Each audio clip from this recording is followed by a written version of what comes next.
আজকে আমি বানাবো ফ্রাইড রাইস। এই যে বাসমতি চালকে 2 ঘন্টা জলে ভিজিয়ে রেখেছিলাম। নিয়ে নিচ্ছি ক্যাপসিকাম, গাজর, বিনস। আমি আরও সবজির মধ্যে অ্যাড করি, কিন্তু বর্ষাকাল বেশি সবজি থাকে না ঘরে, এই কটাই ছিল তাই এই কটাই নিয়েছি।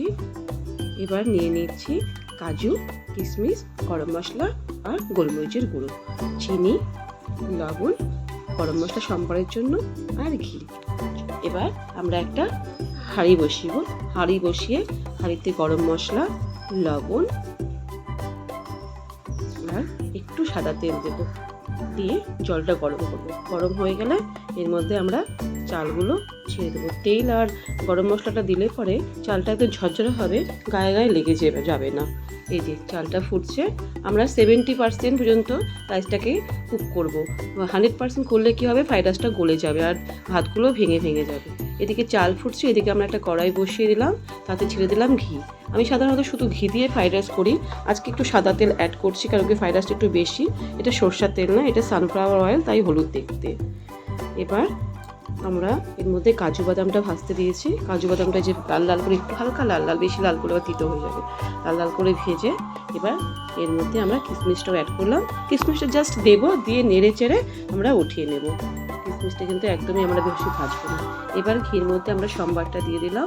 সম্বারটা যখন আমরা একটু ফুটে আসবে, এই দেখো সুন্দর করে সম্বারটা নেড়ে চেড়ে দিয়ে তারপর আমরা যে সবজিগুলো কেটে রেখেছিলাম এই সবজিগুলো এর মধ্যে ছেড়ে দেব। সবজিগুলো ছেড়ে দিয়ে আমরা ভালো করে এটাকে নেড়ে চেড়ে দেব, একদম সব সুন্দর করে নেড়ে চেড়ে দিয়ে, যাতে সবজির কালার নষ্ট না হয় তাই আমরা এটাকে কিন্তু ফ্লেমটা কমিয়ে দিয়ে গ্যাসটা ঢাকনি দিয়ে ঢেকে দেবো।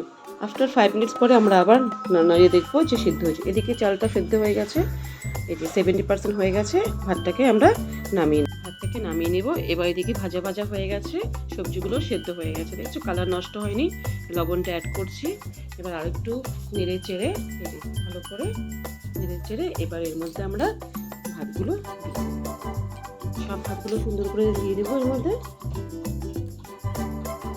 দিয়ে দিয়েছি। এবার আমরা লবণ, চিনি